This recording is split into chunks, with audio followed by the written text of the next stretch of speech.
The new season of 90 Day Fiance The Other Way just premiered, and honestly, this might be the best season yet. No more happily ever after with the same boring repetitive couples that we all hate to watch. Did you move the Avatar and didn't tell me? No more love in paradise with all their creepy fetishes. And, best of all, no more Kyle. Ooh. Nope, just interesting and likable international couples trying to navigate the perilous world of love. And Shekinah and Sarper, but I guess every season needs at least one clown show. So let's get into it and talk about the entire first episode of 90 Day Fiance The Other Way, Season 6. Up first is James and Meitalia. James is a 33-year-old elevator technician from New Gloucester, Maine. My name is James, I'm 33 years old, and I live in New Gloucester, Maine. Besides working for his family's dangerous elevator repair company, my father himself got distracted, had an elevator run over 2 of his fingers and chopped them off. It's a great job. James is also a nature lover, and we see him go out mining in the woods. I do a lot of mining, tourmaline, garnet. You can even find fossils. Wow, that's beautiful. Mining? I didn't even know that was a hobby you could do. It's actually really cool. Then we meet Meitalia, or Tatta for short, a 27-year-old model and actress from Cilacap, Bendana City, Indonesia, a city that also has lots of nature. Where I grew up, we have a lot of beaches, a lot of mountain banana city, because we have a lot of different banana. They met on Instagram, where despite James having no game, texting her the classic, hey, Kitty Amy, and I feel like he don't have any game at all because he just say hey there. They somehow got along and have been together for 5 years and married the last 2.5. And right off the bat, I like the two of them together. They both have a similar kind of childish, goofy, free-spirited energy to them, and they seem like a good match. Oh, you find something up there? I don't know, I think this is like smoky cold, but you see. James is a little weird. I'm not exactly sure what exactly it is that I'm picking up about him that gives me some kind of pause. Why are you laughing? Because it's so scary and I get so nervous. And while Tatta seems sweet and childlike, we also learn that she can be a very jealous person and cries basically every day. There's nothing that they hide from me, which is I like it because I'm a jealousy person. She's told me several times, you ever cheat on me, I will take your So although the both of them seem nice together, they do kind of have a bit of a Mary and Brandon kind of vibe to them, with the jealousy and possible explosivity. I can be 1 to 1,000. For me, everything is so emotional. I cry a lot. Tatta moved to Maine to be with James after the wedding, where they've been the last 2.5 years. But something about the move or living in America has been making Tatta very sick. She has problems breathing, swallowing, she has golf ball-sized lymph nodes at times.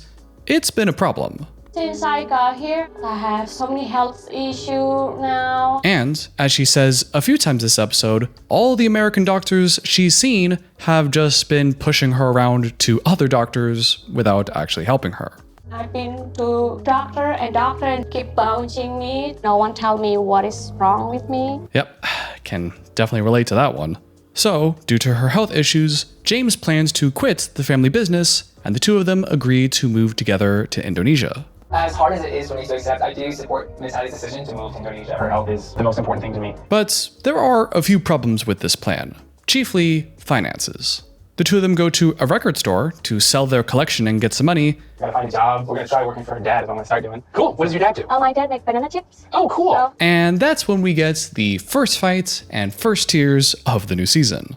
We learn that James has not told his family about the upcoming move yet, and is waiting for the last possible minute to tell them. We have not told my family yet about the move. Leaving the family business and leaving it all on their shoulders is going to cause a big burden on everyone else. Tatta wants to tell James's family sooner, I don't want them to think badly though about me. And they blame me for everything. They're stealing their son away. but James doesn't want to for some reason. Well, we had a plan, but wait, why would we change it? Because you always make decisions before you confirm to me. Which really upsets Tatta and causes her to cry and get angry. Oh I don't know how to feel. You can have fear, but don't let it control you. But I can tell you how I feel. Then Why try I'm to feeling. I understand, but don't change did. everything just because you're scared. You see, Tatta is moving back to Indonesia a month before James moves there. And it sounds like Tatta is worried that if they wait until the last possible minute to tell James's family, then his family has an entire month to possibly guilt trip and pressure James into not following Tatta back to Indonesia.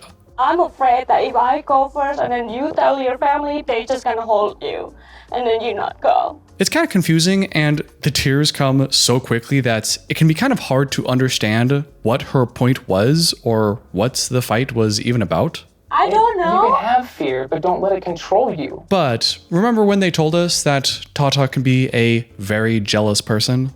I will take your I think that's what we could be seeing here. Not jealousy, but the possible abandonment fears and traumas that may be being triggered, similar to Jasmine and Mary before her. So I think that the reason Tatta gets so upset so quickly here is because she sees not telling James's family as a possible threat that might end up with her going back to Indonesia without James, effectively abandoning her. I don't want them to think bad way though about me. They just gonna hold you and then you not go. And I think that's what we're seeing here with Tatta, her possible abandonment fears being triggered. But, unlike Mary and Jasmine before her, Tatta actually communicates this pretty directly, and although she's crying and emotional, doesn't resort to too much yelling and blaming. Can you see it in my perspective and then you not go? I still have fear. For his part, James handled it okay. He didn't fight about it, but he also kinda just told her to stop it and to not let fear control her.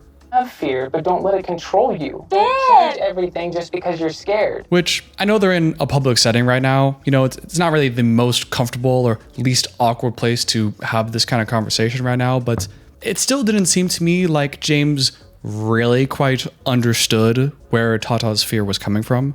It sounded to me, at least a little bit, as if James was trying to tell her that she shouldn't be afraid, or that her fearful feelings aren't really justified given the circumstances. But I think it would have gone a long way for James to have some more compassion for her feelings and just say something like, "I'm sorry you're afraid. I can understand why that would make you afraid, but believe me, I really love you. I'm really gonna be here for you forever. I'm not leaving you. I'm sorry you're afraid, but we're gonna make it through this together, and I'm always gonna be," something like that, a bit more compassion for her feelings instead of redirecting her away from feeling her feelings, if that makes sense. But they got through it okay. The record label guy said their collection was shit and couldn't pay them anything for it, and the scene ends. Music, sadly, no one really wants to listen to at all. You have a bunch of them. Take care. Good luck. Later on, Tatta meets up with her friend to catch up and hang out, and to tell her only friend in America that she's moving back to Indonesia tomorrow. That's actually the thing I want to talk to you about. Moving back to Indonesia tomorrow. Tomorrow I'm going. Oh my gosh. She's telling her friend that she's moving to Indonesia tomorrow. So she tells her friend that she's moving, and that she's moving because of her health, and then includes that she wants to be real nice and good and healthy for the eventual child that she wants to have with James.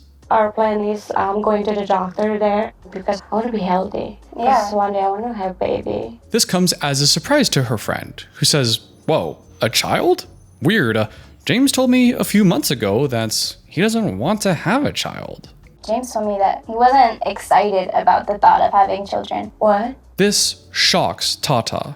James was scared about having kids. He never told me that. She gets upset, starts crying, and is mad that she and James have been planning on having kids this whole time, but now it seems like James doesn't want to have kids and didn't tell Tatta the truth about it.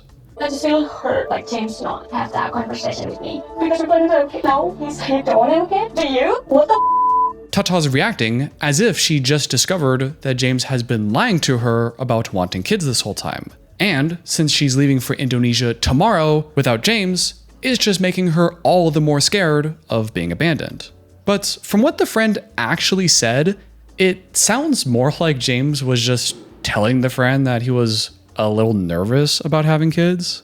James was like, yeah, I'm kind of nervous about having kids and stuff. And I was like, oh, but I thought she already knew. That's a very different thing from not wanting to have kids at all. And I'm a little surprised that the friend didn't hear Tatta's jump to the conclusion in all of her tears and be like, wait a minute. He didn't say that he doesn't want to have kids. He just said that he was nervous, you know? So maybe it's not like that or something. I don't know. Maybe James really doesn't want to have kids, you know, who knows? But it could be just a miscommunication. And maybe for other people without these kind of traumas, they may react more calmly and maybe be more open-minded that this whole thing could just be a miscommunication. But as we said, the abandonment fears, and especially given the timing of moving away by herself the next day, it seems like this triggered Tatta, and that's what we're seeing.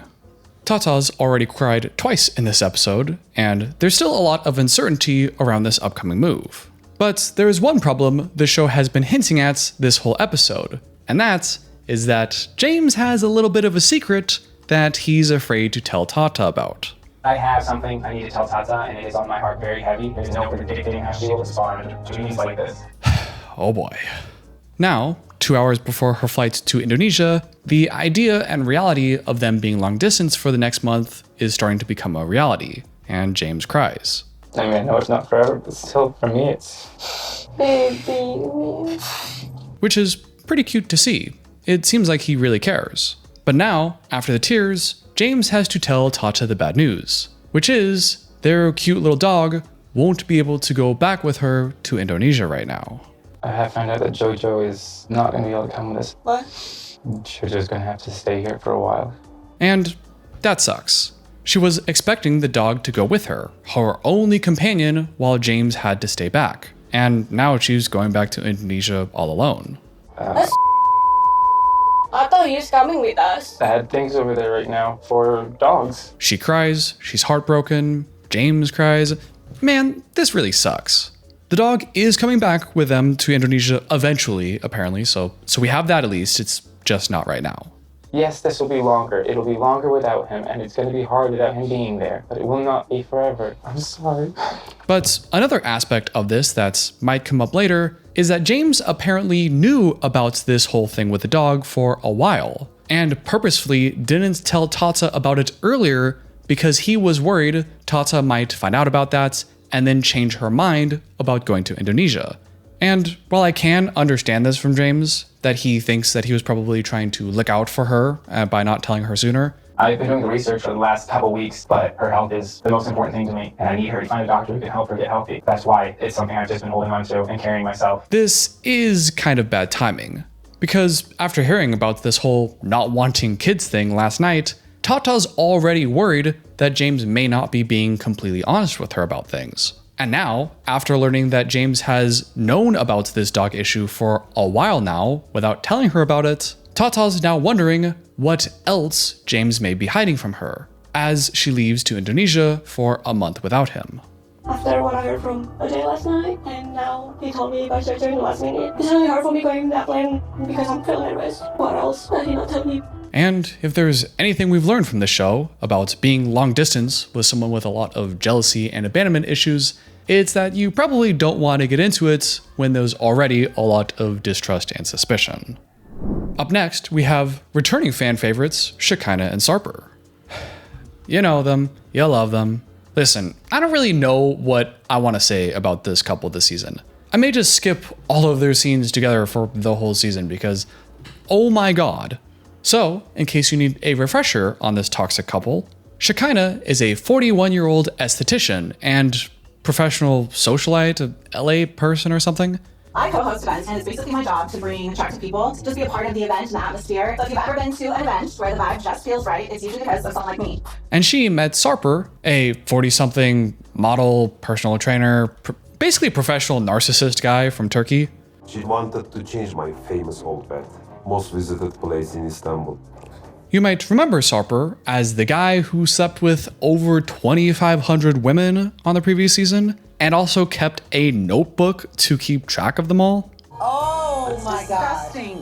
And is also incredibly controlling over everything in Shekinah's life. He tries to control her weight, telling her exactly how many pounds she should weigh. Do you want me to weigh you? You know your target, 128. He wanted to control her social media. He throws shit around her to intimidate her. You're gonna call me a bitch right now when I'm upset?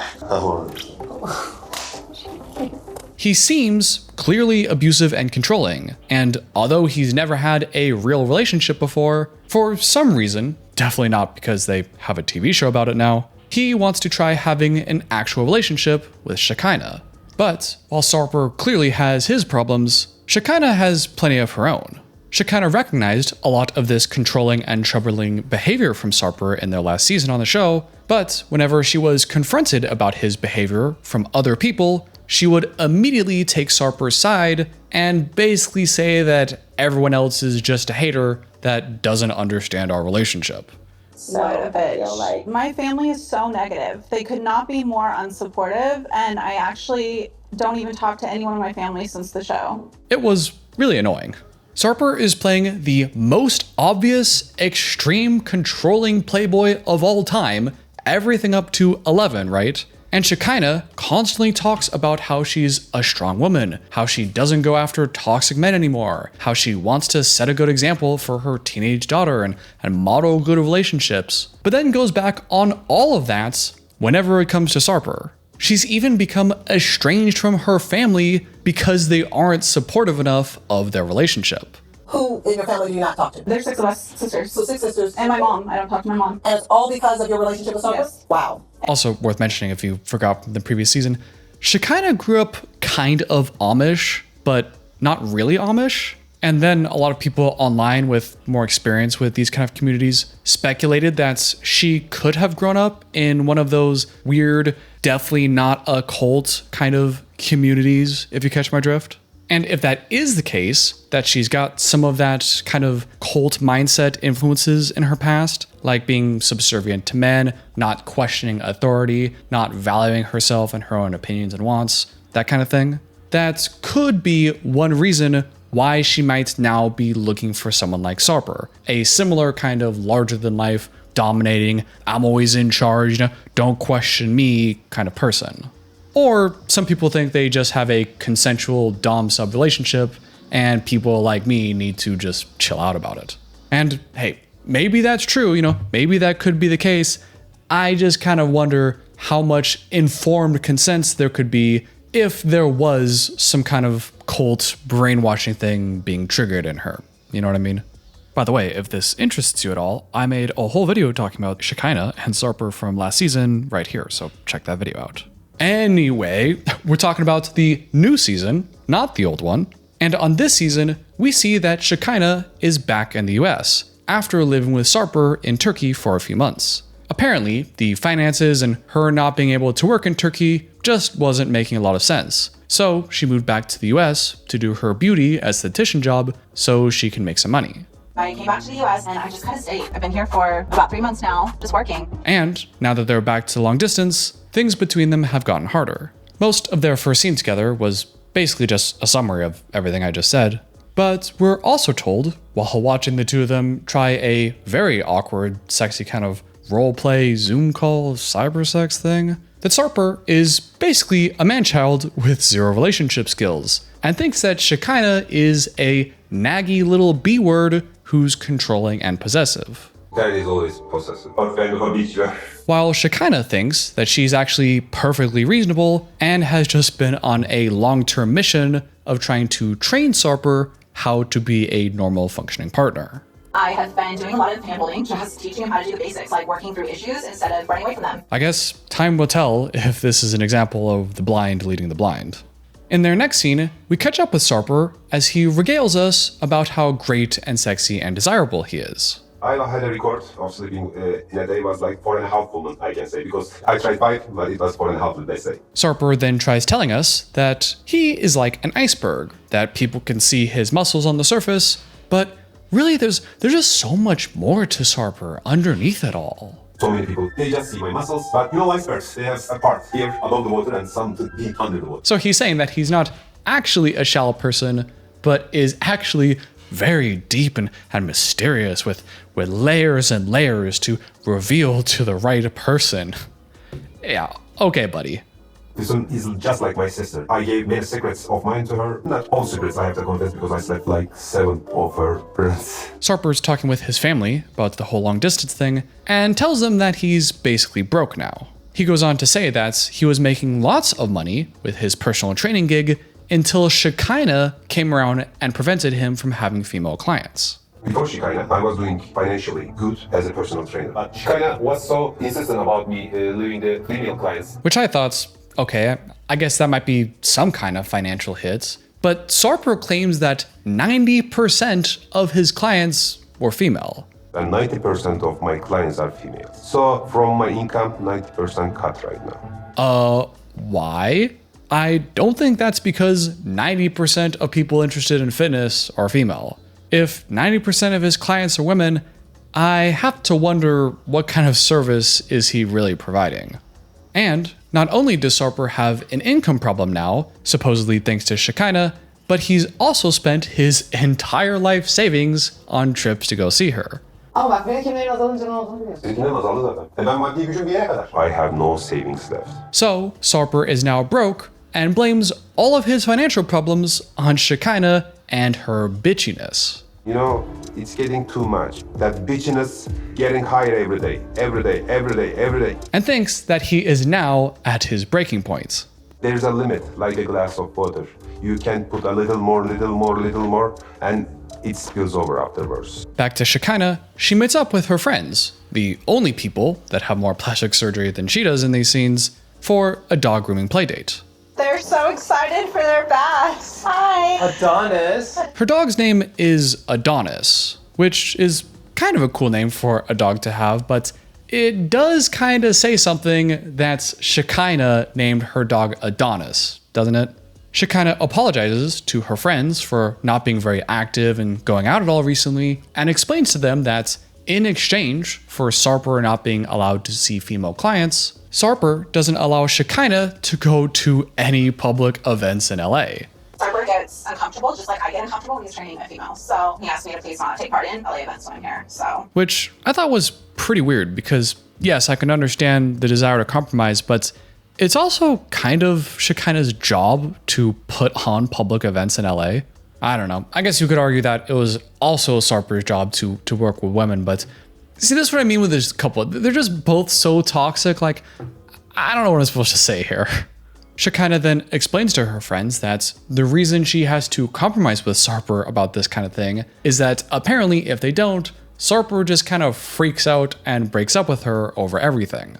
Things go bad really quickly. He starts to spiral. He gets really in his feelings. He's tried to break up with me a bunch of times. And in an effort to make the relationship easier, she has started the K-1 visa process to get Sarper over here and join her in the United States. You know how I feel about marriage. I never have really wanted to get married, but we applied for the K-1 visa. Her friends are understandably a little concerned with all the controlling stuff, but they also think that's the only reason she's even considering a visa right now and getting married at all is just to get Sarper over here and fix their problems, not because they're actually ready for marriage.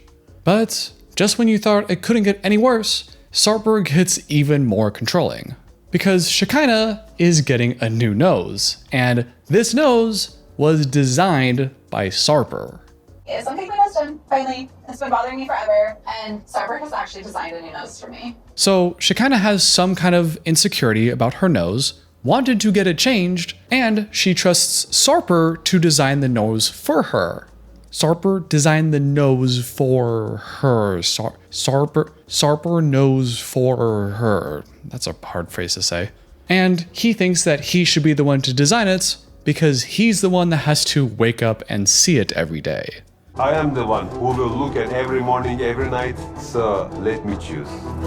Again, just like in my intro on her, she says that this is her idea, that she's always been bothered by her nose, that she's the one that wants the surgery.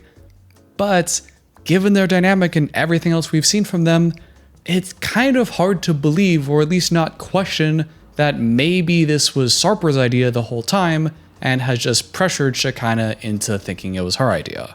She then tells her friends about this and laughs about it the whole time, like, ha ha, OMG, so wild that he's doing my nose, but isn't this great? Shekinah.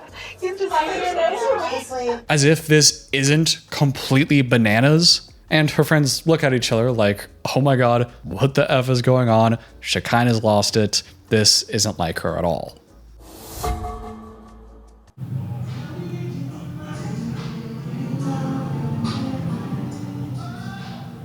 Listen, I want to keep my window closed to not hear all that shit, but I don't have central AC, so I got one of those window units, and that just means I have to hear all of the traffic noise from everything all summer long. Up next is Josh, a 47-year-old guy from Bluffton, South Carolina. I'm Josh, I'm 47 years old, and I'm from Bluffton, South Carolina. Josh has big, weirdly wide eyes, and is a self-described big kid at heart. He likes video games, RC cars, Legos, anything a young boy might typically like. But he also has one other problem. I have a condition called misophonia. It's basically the hatred of sounds. I actually get anxiety and stress. Josh's partner is Lily, a cosmetic business owner who might need to use a little less of her own products from Shanghai, China. The two of them met on a language learning app where Josh was learning Mandarin and Lily was learning English, and the two of them quickly fell in love. They meet in person, they get married in America, but shortly thereafter, Lily goes back to China to run her successful cosmetic business. Not wanting to be long distance forever, Josh sells his house and moves in with his parents, before eventually making the move to live with Lily at her place in China. Pretty much as soon as we exchanged information, I kind of forgot learning about Mandarin and I focused on learning more about her. The first thing that struck me about Josh was definitely his eyes.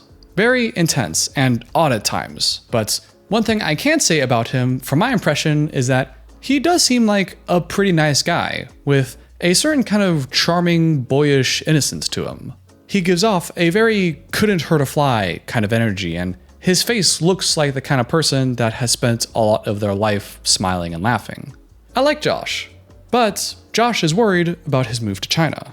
Not only is he worried about the big cultural change, his visa won't allow him to actually work there for at least 5 years. That means that Lily is going to have to provide everything for the two of them. And Josh is worried that he's going to be seen as a deadbeat and might be too much of a burden on Lily.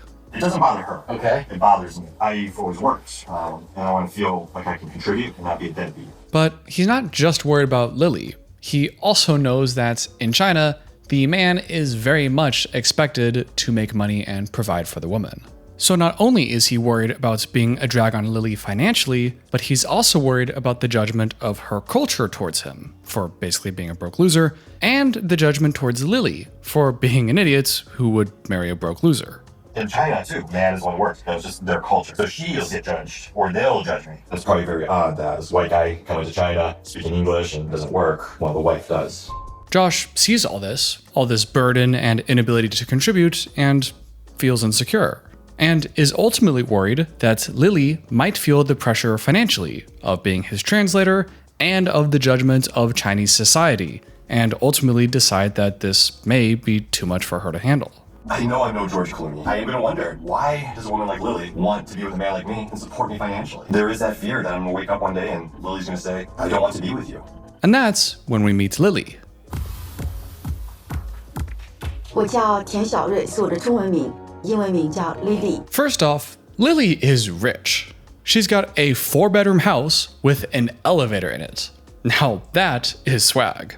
She brings us on a house tour and shows off some of her expensive things, like all the bling bling she likes, and an entire ass wall dedicated to showing off all the bows that she has, because as she says, she wants to be seen as a darling little princess forever. 我就想做就是永远永远梦幻的小公主。 And then proceeds to humble brag about how much wealth and success she has in her business. 当然，我想到我为自己创造的财富，我的公司一直给我带来一些回报吧，就是付出总是有回报的。And to me, something about all the makeup and all the filters she uses, her high value on wealth and showing off, a lot of which is pretty common for a lot of Chinese cultures, but she embodies those values so much that it just gives me a little bit of the creeps. It's fine to want to look your best, of course, but just me personally, I get a little suspicious when someone wants to portray a certain image like that strongly. Also, of course, I didn't pick up on this myself, but when I was watching this scene with Lily, I was watching it with a native Mandarin speaking friend of mine, and she told me that the way Lily speaks in Mandarin is kind of a little bit of a baby kind of voice, as if her intention was to accentuate and exaggerate how much of a innocent little darling she is. 现在我带大家参观一下，那这个呢是我非常喜欢的贝壳灯。 Again, do whatever you want, but just for me personally, kind of makes my spidey senses tingle a little bit. And as if all that wasn't enough, she's even been renovating the whole place to give Josh his own living space, including an entire home theater setup just because Josh likes watching movies. 他很喜欢做电影房，所以我这里就是为他特别准备的电影房。 And taking it all together with all of this money stuff, it makes me very worried about what might be coming next for the two of them. Because it's very common in a lot of Chinese cultures to communicate your love and affection to someone primarily through wealth and gifts. As she says right here, she's spending all this money on Josh and hopes Josh will see just how much she loves him. 花费了很多钱，我为他付出这么多，我只是想他明白和感受到我是爱他的。 But we also just heard from Josh that he's worried about being kind of a deadbeat, not being able to provide for her, but is also worried that the more Lily does for him, the more she could get resentful or feel burdened by him.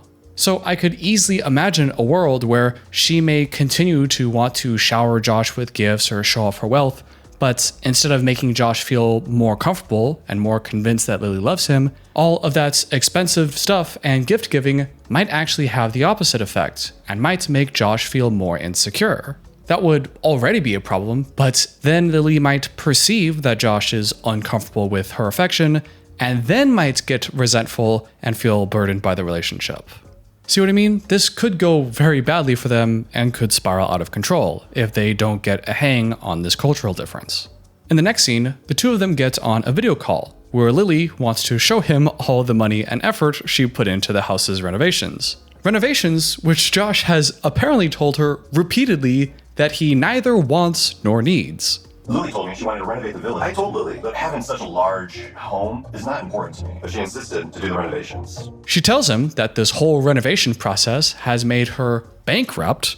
This house is like me, 5 rounds. Although it's not really clear with the English gap if she actually meant it that way. I'm so tired because the house. Yes, lost a lot of money. I have a big stress, but this is my dream. Dream beautiful love. And although many Americans might hear Lily say all that and kind of think that she might be using her influence and money to kind of do a bit of a power move or manipulate Josh or to guilt trip him into thinking that he owes her, something like that, I don't necessarily know that's the case because, again, this is a more common way of communicating love in China. But it also seems like from what we've seen so far that this may just make Josh feel worse and make the problem 10 times bigger. But that's just my thoughts, so we'll have to wait and see.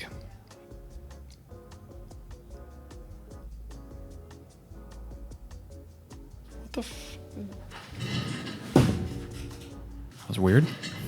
Up next, we have a 30-year-old birthing instructor from Philadelphia, unfortunately named Corona. My name's Corona, I'm 30 years old, and I currently live in Philadelphia, but I'm originally from Dallas, Texas. Oh, hi. And trust me, Corona is a very interesting person.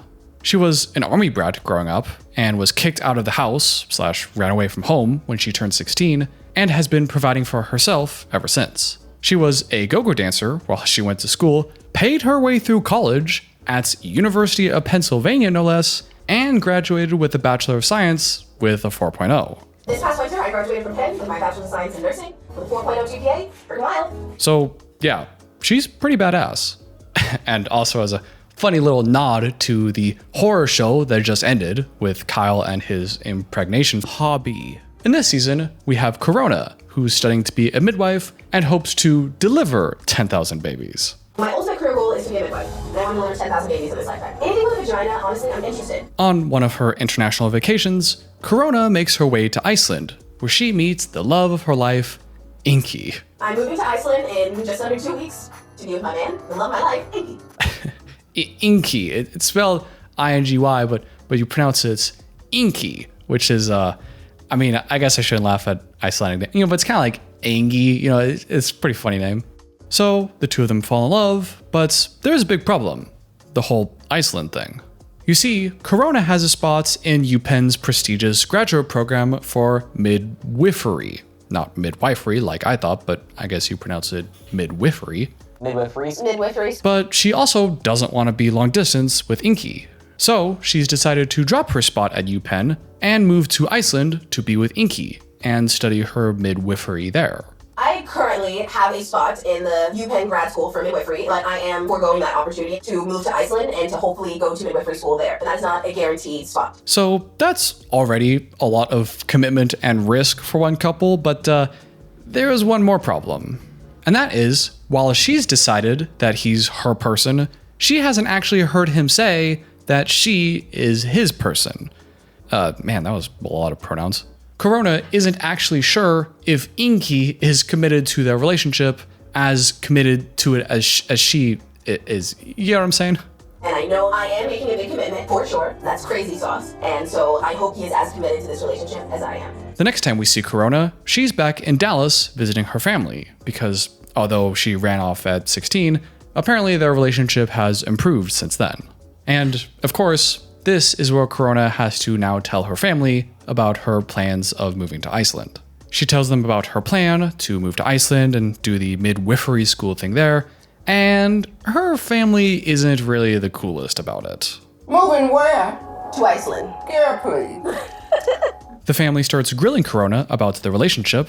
How old is he? 38. What's his last name? She doesn't really know because apparently Icelandic names are kind of weird. Has he had other relationships before? He hasn't. Kind of a red flag, at least for me. How long have the two of you been together? Known each other for 1 year, but have only actually been in person 20 days. And the ever important question, are there any other black people in Iceland? Are there a lot of black people in Iceland? There's like 5 black people in Iceland.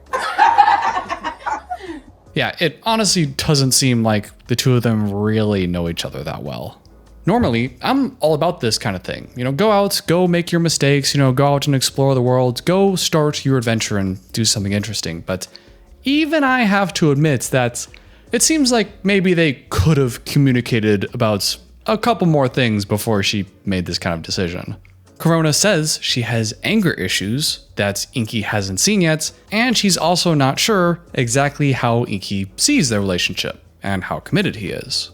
Everyone wants to put their best foot forward, and I think the major skeleton in my closet is my anger issues. This person he's in love with is not the real you yet. That seems like a lot of question marks to have about someone before committing to something as drastic as moving across the entire world and giving up your spot at your favorite grad school program. I guess time will tell. It don't sound promising. But we haven't met Ingy yet, and I guess time will tell if Corona's proven track record of resourcefulness will be enough to help her get out of any problems that they may have.